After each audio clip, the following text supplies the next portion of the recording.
What's up guys, it's me Jeremy. I decided to take a little bit of a spin on the previous idea, so here's a list of 10 items you probably never knew that once existed in League of Legends. It's possible that you might know a few of these, but I gotta say, I really dug deep on these, and I would be impressed if anyone knew more than just a few of these. Also, please keep in mind that since these items come from the alpha stage of League of Legends, in-game footage of them, well, it just doesn't exist, since the earliest recorded video of League of Legends only came out a few months into the closed beta. If you enjoyed this video, don't forget to hit that like button, and if you don't enjoy the video, please click the dislike. And if this video hits, let's shoot big and say 20,000 ratings, I'll make another one of these. Anyways, let's get started.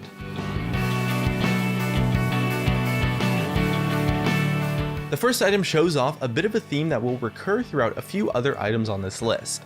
In one of the very early versions of League, summoner spells were not actually in the game, and the effects were instead contained in the active abilities of different items, similar to what eventually happened to Promote and Clairvoyance. The first example of this was Scroll of Teleportation, which was a consumable item with the active to teleport to target allied structure, with a maximum of 3 purchasable stacks on a 2-minute cooldown. This item originally came from Defense of the Ancients, but was scrapped upon the initial design as Riot actively searched for better ways to make League of Legends different from Dota.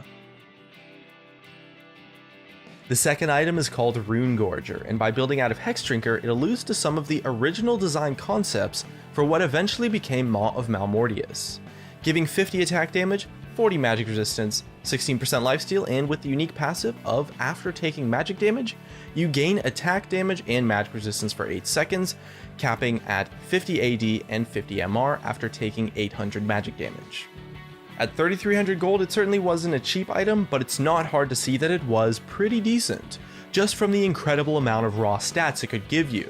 It was removed from the game along with Hexdrinker that was later re-added into the game in early Season 1.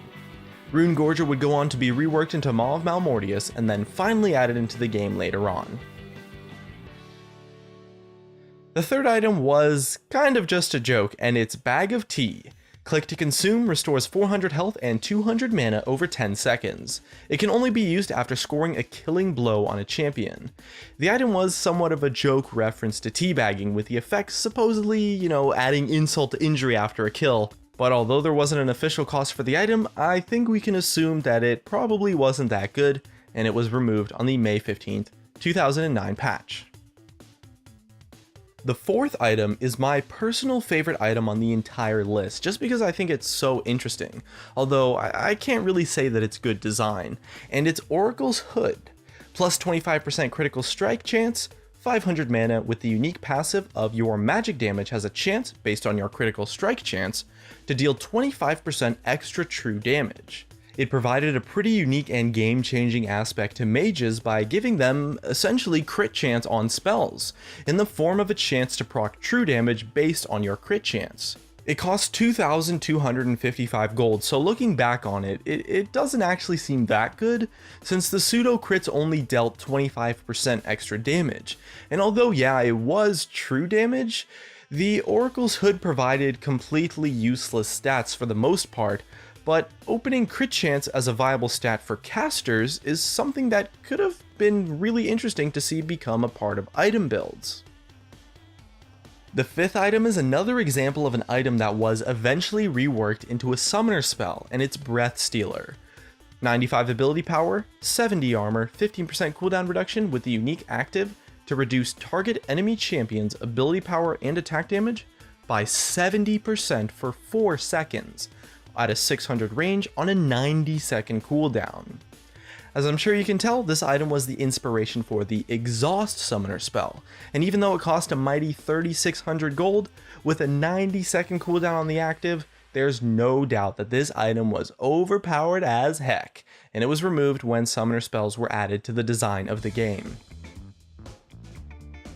The sixth item brings us a bit back to the Scroll of Teleportation, and it's the Ancient Pocket Watch. For 1,500 gold, you would get plus 5% movement speed with the unique active to teleport your champion to a target location, on a 120-second cooldown. But unlike the Scroll of Teleportation, it was a literal point-and-click teleport to the exact location, rather than having to target a structure. Although the stat of 5% movement speed wasn't exactly exciting, at 1500 gold and just a 2-minute cooldown, this item would have a lot of potential to be really powerful. But like the Scroll of Teleportation, it was removed and replaced by the Teleport Summoner spell. The 7th item is called the Rose's Pride, and it gave 52 ability power, 64 armor with the unique active to shield your champion, absorbing 200 damage plus 150% of your ability power, expiring after 4 seconds, on a 45-second cooldown. It costs somewhere around 3600 gold, but what's interesting is that the concept that the item shows is something that potentially led to the creation of Seraph's Embrace, in being a caster-based shield item. Although this item is very different to Seraph's Embrace, the shield active concept is still there, although if it actually did cost 3600 gold, it might not have been that good, or actually maybe it was balanced, as the shield active is much more potent than Seraph's currently is, although the raw stats are a little bit less gold efficient.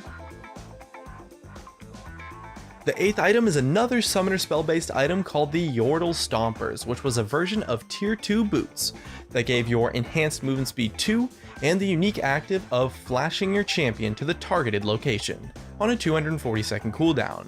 It costs 1400 gold total, but I'm sure we're all aware about how good flash as a summoner spell is, so imagine that contained into a 1400 gold item. I'd imagine it was pretty much a must buy on everyone, and it was later replaced by the Flash Summoner spell when summoners were introduced a bit later on. The 9th item is Marksman's Rifle. It gave 35 attack damage, 20% critical strike chance, and a passive of a 25% chance on attack to reveal the target to your team, preventing them from dodging and reducing their armor by 20 for 4 seconds. It's a little bit difficult to see an item on Summoner's Rift that took inspiration from this design, but the Lightbringer, which is an item available on maps other than Summoner's Rift, is cited as an item that took inspiration or potentially was the rework resulting from Marksman's Rifle. The rifle had a pretty cool effect, but probably was a bit too RNG based to be powerful unless it had a really cheap cost. But with the reveal aspect, it potentially could have been used as a counterpick item to stealth champions at the time, who had much more potent and longer lasting versions of stealth, making it much harder to chase them down if they could get their stealth off. And so I can at least see a tiny bit of potential in this item at the time. The 10th item is the one that I think is the most overpowered out of all the items on the list by far, and it went by the name of Wizard's Regalia. It gave 25 ability power and 54 armor with the unique passive of 25 additional ability power and an additional 60 armor, and another unique passive of when you get hit by a spell or an attack, reduce all of your spell cooldowns by 0.4 seconds and restore 20 mana, with that passive not being able to occur more than once a second. Seems pretty good, right? I mean, that passive seems insane, no doubt about that. But get this, the item cost 1735 gold. Would you believe that? Man, this item is truly insane. I mean, it could probably cost 4,000 gold and still be really good, but at less than half of that, man, this item was crazy. And of course, it was removed for being way too overpowered. Anyways, that's just about it. Here are some of my favorite comments from a previous video where I asked what your favorite change in patch 6.1 was. For a chance to be featured in a future video, leave a comment about what your favorite item in League of Legends is. Thanks for watching, and I'll see you guys next time. Her body's gold like September. She burns through the night like an ember. And all those things we try forgetting, I remember. But we say we all fine, we all fine.